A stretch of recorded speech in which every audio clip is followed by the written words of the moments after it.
কুমিল্লার ১৪ গ্রামে রিল্যাক্স পরিবহনের একটি বাস নিয়ন্ত্রণ হারিয়ে খাদে পড়ে ৫ জন নিহত হয়েছেন। এই ঘটনায় আহত হয়েছেন আরও ১৫ জন। শুক্রবার ভোরে ঢাকা-চট্টগ্রাম মহাসড়কের বসন্তপুর এলাকায় এই দুর্ঘটনা ঘটে। নিহতদের মধ্যে দুজনের পরিচয় পাওয়া গেছে। তারা হলেন কক্সবাজারের টেকনাফের মতিউর রহমানের ছেলে মোহাম্মদ হোসেন ও চট্টগ্রামের বাঁশখালীর বাহারছড়া গ্রামের নুরুল আফসারের ছেলে বদরুল হাসান রিয়াদ। বাকিদের নাম পরিচয় এখনও পাওয়া যায়নি। ঢাকা পোস্টকে বিষয়টি নিশ্চিত করেছেন মিয়াবাজার হাইওয়ে থানা পুলিশের ভারপ্রাপ্ত কর্মকর্তা মোহাম্মদ লোকমান হোসেন।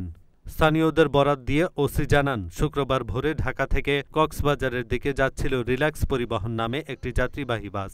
বাসটি মহাসড়কের ১৪ গ্রাম উপজেলার বসন্তপুর এলাকায় পৌঁছালে নিয়ন্ত্রণ হারিয়ে পাশের খাদে পড়ে যায়। এতে ঘটনাস্থলেই ৫ জনের মৃত্যু হয়। আহত হন প্রায় ১৫ জন।